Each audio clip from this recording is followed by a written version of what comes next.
종목별로는 좀 더 집중이 돼야 되는 그런 여건일 거고, 이 집중되는 부분에 이슈적 요소가 있었던 그런 상황이에요. 그래서 그 이슈에 대한 부분을 제가 관련되어 있는 상황으로 알려드리도록 할게요. 제일 먼저 꺼내놨던 게 지정학적 리스크. 지정학적 리스크에서 러시아가 원자재 값에 대한 부분, 원자재에 대한 여건을 또 제재하기 시작했다라는 게 크게 들어와요. 하이닉스 같은 경우에도 수익은 지금 잘 나고 있는 그런 여건인데요. 하이닉스도 오늘 외국인들의 매도가 좀 있긴 있었어요. 크게 뭐 걱정할 건 아니지만 어쨌든 그것도 조금 이따가 설명을 드릴게요. 오늘 요 부분을 제가 끌고 와서 설명을 드리는 거니까. 그래서 이 지정학적 리스크에 의해서 만들어지는 것, 원자재 가격에 대한 부분들, 여기에서 제일 크게 보였던 게 구리 가격이었습니다. 구리 가격 1년 만에 역대 최대치 최고로 움직였다라는 거죠. 구리는 경제 성장에 대한 잣대로 평가를 받고 있는 그런 상황이고요. 오죽했으면은 닥터쿠퍼라고 이렇게 얘기하잖아요. 닥터쿠퍼라는 얘기 들어보셨어요? 혹시 여기 계시는 회원님들 닥터쿠퍼라는 얘기 들어보셨나요? 들어보신 분 1번. 그만큼 구리가 경제 여건과 경제 상황을 알려준다라는 거예요. 네. 그러면 구리 가격이 올라오는 상황이면은 경제가 좋아지는 그런 여건일 거잖아요. 그렇죠? 좋아지는 그런 상황에서 만들어지는 거잖아요. 근데 구리 가격이 올라온 여건이 이 제재, 원자재 가격에 대한 부분들, 요런 쪽에 의해서 만들어진다라고 한다면 문제가 좀 있긴 있는 거예요. 그렇죠? 그렇지만 구리 가격은 지금 전력선에 대한 이슈가 작용을 했고, 전력선에 의해서 만들어지는 것도 여기에 있는 거죠. 반도체 투자 비중이 높아서 감당치기가 저도 마찬가지고요. 최근에 이제 주식을 본다라고 한다면 반도체 위주로 보는 게 맞다라고 저는 생각을 해봅니다. 그래서 여기 관련돼서 저는 가온전선을 봤었어요. 맨 처음에는 일진전기를 먼저 본 거거든요. 일진전기를 먼저 본 거거든요. 근데 일진전기는 주가에 대한 여건에서 먼저 올라왔어요. 가격이 여기서부터 4,000원서부터 올라온 상황이기 때문에 굉장히 큰 부분이 있었던 그런 상황이었고, 황금 라인이 여기 있었던 상태였기 때문에 이 부분에서부터 진행된 거죠. 그러니까 빠른 부분에서 먼저 올라왔다라고 보시면 맞습니다. 그리고 가온전선이 그 다음에 움직인 거고, 가온전선. 근데 가온전선이 움직일 때에는 거래량이 적었어요.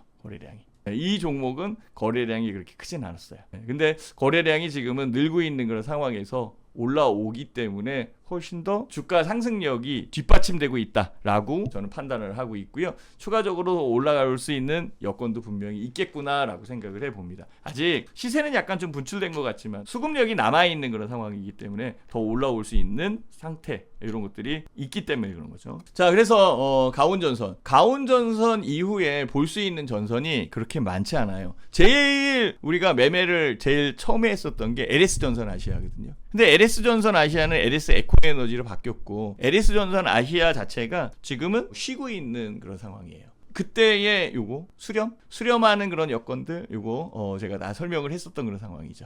그래서 전체적으로 좀 올라오고, 지금은 그 가격 아래에서 움직인 거예요. 아래에서 움직인 거니까 요 공간까지는 올라올 수는 있는데, 에코에너지를 매매를 하는 것보다는 이 외의 종목을 매매하는 게 낫겠다라는 그런 생각을 한 거죠. 이거는 이슈에 의해서 움직인 겁니다. 자, 이제 봐야 될 거는 뭐냐면 이슈입니다. 이슈에 대한 요소가 나와야 거래량이 트고, 거래량이 올라오면서 주가가 상승하는 이런 부분들이 만들어지는 거죠. 지금은 구리 가격에 의한 이슈가 나온 거고, 전력선이 많이 필요하다는 부합적인 내용이 나오면서 전선주가 많이 올라온 거예요. 그래서 전선주에서 움직일 수 있는 종목을 찾다 보니까 대원전선 이렇게 나온 거죠. 대원전선은 작은 종목이었습니다. 애초에 움직였을 때는 여기였었고요.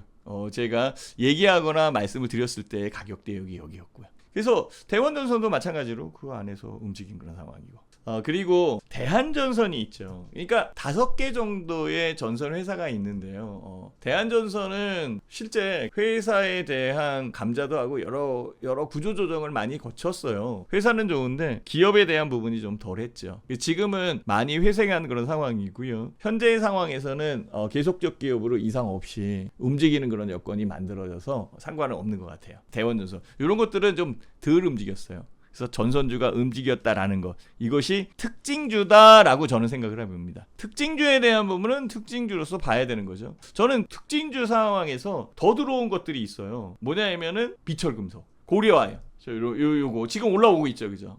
고려아연 같은 경우에도 황금 라인에서 뛰어 올라오고 있습니다라고 이렇게 말씀을 드릴 수 있는 여건이고요. 그 다음에 알루미늄, 알루코 이런 종목들, 이런 종목도 지금 황금 라인에서 접해 있는 그런 상황이고 거래량이 들어오는 거 보면서 추가적으로 상승할 수 있는 부분들 이런 쪽으로 올라올 수 있는 그 공간이 남아 있는 거죠.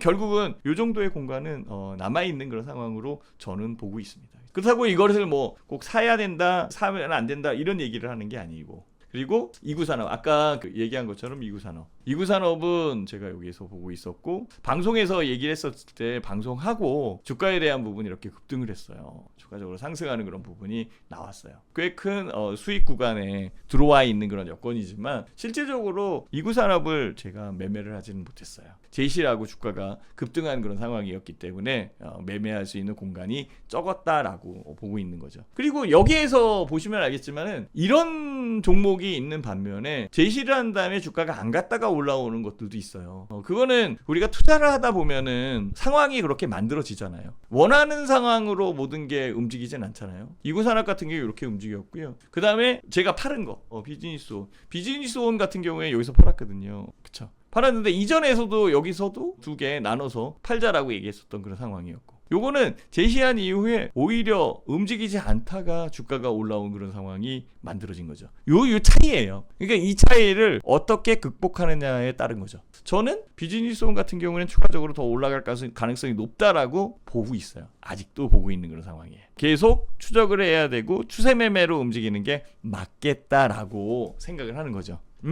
비즈니스온 조금 들어가 봤는데 금방 올라와줬어요. 그래서 제가 팔고 밑에서 다시 사는 것도 가능하지 않겠습니까? 라고 말씀을 드렸었던 거 기억이 났는데요. 근데 시장이 너무 어려웠어요. 정말 진짜 엄청 기다렸어요. 기다려서 20% 19% 수익 난 건데요. 기다려서 19% 수익이 났다라고 한다면 괜찮은 거 아닌가요? 지금 수익 나는 거 삼성전자나 SK하이닉스 대형주 빼놓고는요 수익 내는 그런 부분도 그 공간이 적어요. 물론 이제 단기적으로 단타할 수 있는 그런 여건 이런 종목들은 분명히 있죠. 그렇지만 당할 거예요. 네. 일단은 뭐 더 내릴 수도 있는 그런 상황이니까 접근하는 거는 조심해야 되는 그런 상황이지만, 그쵸? 여기서 지금 지정가 매수를 했었던 그런 상황이고, 저는 요게 요 박스 안에 들어온다라고 얘기했던 거잖아요. 그죠? 그래서 그 박스에서 움직인 그런 상황이니까 두려워할 게 아니라 박스 이후에 조정받고 움직이는 여건이 한 단계 더 튀어 올라올 수도 있는 거잖아요. 내릴 수도 있어요. 근데 지금은 뭐가 움직이죠? 반도체 쪽이 훨씬 더 잘 움직이는 거잖아요. 그러니까 추가적으로 더 올라올 수 있는 부분이 있는 거예요. SK하이닉스도 마찬가지지만 SK하이닉스와 연결되는 한미반도체도 거기에 해당되는 거예요. 모든 부분에서는 그래요. 한미반도체 저도요 진짜 6배 올라왔거든요. 6배 올라왔는데 6배 올라오고 이걸 지금 매매해야 돼? 근데 더 올라갔어요. 10배가 올라가는 10배가 더 올라가는 거지. 그죠? 그렇게 해서 움직인 그런 상황이지. 그러니까 지금은 핫한 부분은 어쨌든 반도체는 지금 낸드 쪽으로 넘어가고 있어요. 낸드와 지금 PC 디램, 그러니까 모바일 디램도 마찬가지고 이 디램 쪽 아직 증산에 대한 얘기가 나오진 않고 있지만 가격이 계속적으로 올라오고 있는 것은 맞습니다. 마이크론 테크놀로지가 가격을 올린다라고 얘기를 했고요. 키옥시아 쪽 일본 그쪽에서는 증산을 해야겠다라고 얘기를 했었던 거, 그게 바로 지난달 이때 나온 걸로 제가 알고 있는 그런 상황인데, 그거 제가 한번 확인해 볼게요. 영업 관련되어 있는 부분에 그 부분이 있는 것 같아요. 괜히 갈아탔다 8만 원 이렇게 생각이 든다니까요. 오히려 산 거는 이런 개미 또 역주행 이런 식으로 움직이기 어려니까. 그렇잖아요. 삼성전자는 걱정 안 합니다. 또 이렇게 창님이 올려주셨어요. 네, 그렇죠. 저도 삼성전자는 꾸준히 삼성전자를 추가적으로 더 사지는 못하겠지만은요. 사도 상관은 없어요. 사면은 나눠서 사면 되는 거지만 그거는 방법적 부분을 제가 알려드릴 수 있으니까 갖고 있는 그런 상황에서는 꾸준하게 끌고 가는 게 맞다라고 생각을 해요. 저는 SK하이닉스가 10만 원 아래에 있을 때 16만 닉스 간다라고 얘기를 하면서 끌고 왔었던 상황이거든요. 지금은 이제 다들 25만 닉스가 한대. 20만 원 가는 거는 당연한 거고. 자, 그렇게 움직인단 말이에요. 그러니까 추세가 형성되고 핵심 주고 그리고 그 주식이 시류에 딱 부합되는 그런 상황이면은 쉽게 파는 건 아니에요. 괜히 갈아탔다. 이런 여건이 나오잖아요. 아직 낸드에 대한 부분과 디램에 대한 부분은 나오지도 않았어요. 그냥 HBM 나온 거야. 그리고 삼성전자와 SK하이닉스의 실적이 바닥 찍고 움직이는 거지. 4월 달은 1분기 실적에 대한 부분이 들어오잖아요. 이 1분기 실적을 어떻게 볼 건데 지금 실적 관련되어 있는 부분으로 볼 수밖에 없어요. 그 상황으로 가는 게 제일 현명한 그런 상황이겠지. 저는 그 생각을 좀 해봅니다. 그래서 여기에서도 이렇게 얘기한 거예요. 이렇게 1분기 어닝 시즌이 기대가 된다. 우리만 기대가 되는 게 아니에요. 미국 시장에 미국 빅테크 기업들의 어닝도 굉장히 기대가 되는 거지. 그쵸? 우리가 해야 될 부분이 여기에 있는 거예요. 오늘 주가에 대한 이슈적 부분, 체계적 리스크지 한마디로 얘기해서 시장 리스크에 의해서 들어온 부분이 핵심주에 대해서는 저가에 매수할 수 있는 기회를 주는 것일 수도 있다라고 평가할 수는 있죠. 안 좋은 종목을 교체할 수 있는 타이밍을 준다라고 얘기도 할 수 있어요. 그냥 여기에서 끝나고 계속 주가가 줄줄줄 밀린다라고 한다면 이두저도 필요 없는 거죠. 다 팔아서 현금 갖고 있어야 되는 거니까. 그렇지만 그런 상황은 아니잖아요. 다만 이란과 이스라엘에 대한 분쟁이 부담스럽게 느껴지는 거고 부담스럽게 다가오는 것 뿐이지. 근데 그게 시간이 걸려서 그 기간 동안 못 참으면 할 수 없어요. 참을 수 있는 사람은 참을 수 있으면서 가야지. 그래서 터널의 끝이 제일 어둡게 보이는 그런 상황이고요. 터널을 빠져나오면 환한 빛이 나올 거예요. 그렇지만 바닥적 부분은 터널이 끝 부분에서 보일랑말랑 빛이 보일랑말랑 할 때 그때가 제일 적기라는 거죠.